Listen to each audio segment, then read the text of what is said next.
facile à mastiquer. On peut aussi remarquer, notre chambre froide est bien remplie maintenant avec la sélection de breuvages.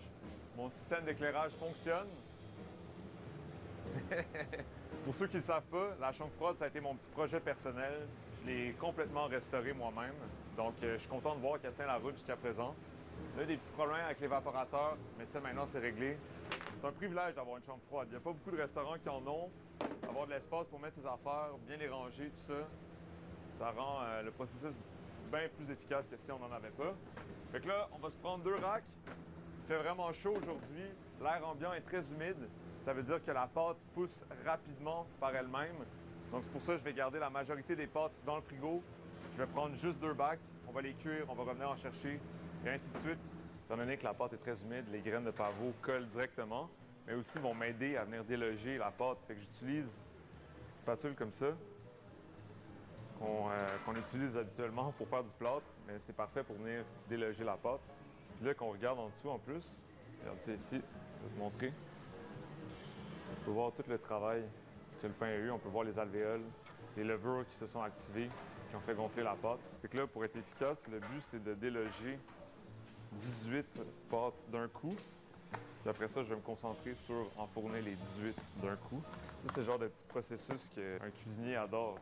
L'apprentissage par la répétition. Tous les jours, on répète un geste, puis on se fait la main. Il y a un sens du boulanger qui ne s'apprend pas. Il faut juste en faire, puis c'est comme en faisant qu'on l'apprend.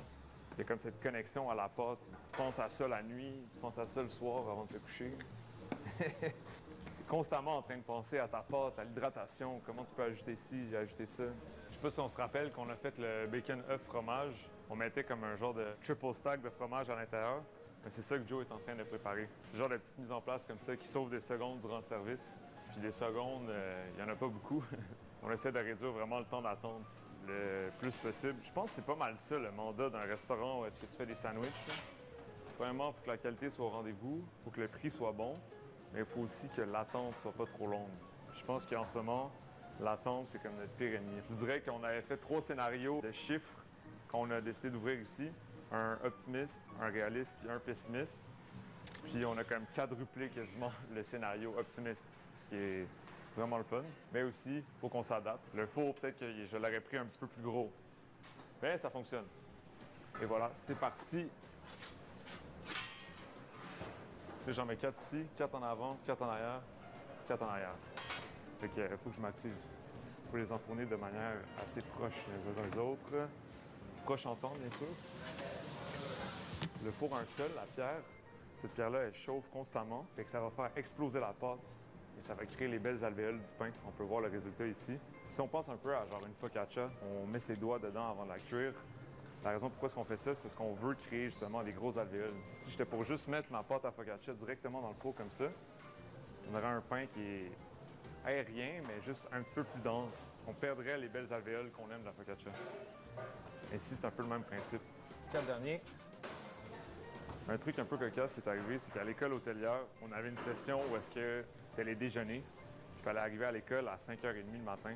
C'était comme un peu la session que tout le monde en parlait avec anticipation et bien sûr, aucune envie de participer à cette session-là. C'était comme « Oh my God, la maudite session de déjeuner, ah, j'ai pas hâte, j'ai pas hâte. » Puis effectivement, j'avais pas hâte. J'étais pas capable de me lever tôt à cette époque-là de ma carrière. Et puis là, aujourd'hui, me voici. On arrive ici à 6h30, je me lève à 5, puis j'adore ça. C'est fou, hein, comment qu'en vieillissant, on prend des plaisirs à des choses qu'on n'imaginait jamais aimer. Une fois que les pains ont bien reposé sur la grille, comme ça, je vais juste les corder sur une plaque à pâtisserie. Je vais aussi libérer l'espace pour la prochaine enfournée. Fait qu'après quasiment 3 minutes, même pas, boum, le pain est prêt. Pas long, là. C'est ça qui me permet vraiment d'en cuire beaucoup durant une journée. Je suis présentement avec l'équipe qui s'occupe de tout ce qui est café. On a beaucoup parlé de nourriture jusqu'à présent, mais on a très peu parlé de l'œuf de café, qui est quelque chose qui nous tient vraiment à cœur. C'est pour ça que j'ai 2 légendes à côté de moi. On a Seb et on a Ab. Je vais vous laisser avec Seb. Je vais vous parler de l'identité du café ici, pourquoi est-ce qu'on a pris certaines décisions, mais aussi des outils qu'on utilise, parce que honnêtement, on est choyés ici. Hein? Absolument. Vraiment. C'est une belle machine Conti ultra performante. C'est vraiment comme la Rolex du monde de café. La puissance, la pression, la vapeur.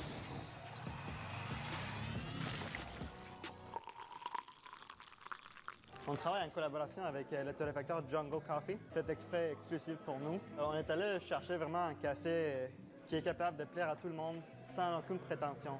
Tu es un geek de café, tu viens ici puis tu vas être content. Ou tu es monsieur, madame, tout le monde qui aime prendre 2 lettres de sucre, tu vas être content aussi. On voulait vraiment accueillir tout le monde. À la base, c'est ça le café. Le café, c'est la communauté, puis ici, chez Cams, on veut créer la communauté autour de notre café et notre bouffe. On fait un genre d'accord mais café. Exceptionnel. Assez exceptionnel. Ouais. Moi, ça fait près de 20 ans que je suis dans le café. C'est la première fois que je me sens à l'aise, en liberté, parce que je sais qu'on n'a aucune prétention. On veut juste faire la bonne bouffe puis vous servir du bon café. Let's get to it. Juste à cette pression. Vous voyez le bas vert mauve. On voulait faire un feeling nostalgique, comme quand tu allais chez ta mamie prendre un petit verre d'eau, verre de jus. C'est le côté diner qu'on essaie d'évoquer ici chez Cams.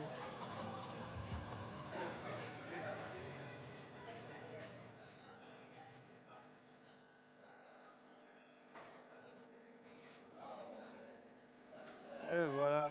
Ça a été vraiment toute une aventure se rendre jusqu'ici. Pour ceux qui ne le savent pas, on a documenté tout le processus de l'ouverture du restaurant ici. Je mets un lien juste en bas si ça vous intéresse de regarder. Une chose est sûre, c'est qu'on s'est rendu jusqu'ici et ça ne fait que commencer. Au plaisir de vous accueillir ici, de cuisiner pour vous. Puis c'est pas mal ça. Merci d'avoir passé les 2 journées avec nous. On se dit à bientôt.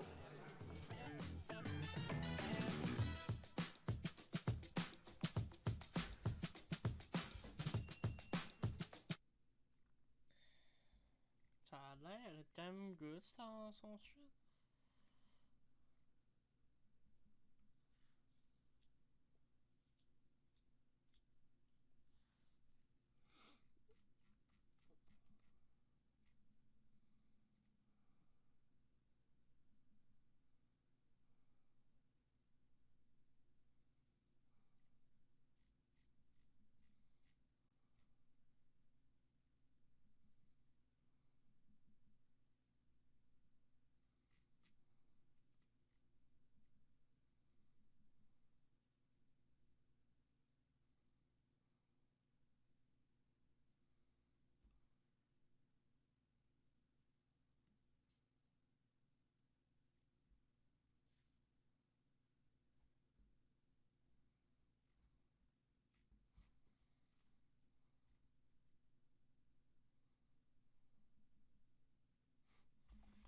Ah, ça a l'air vraiment good, son effet, puis ça a l'air bon.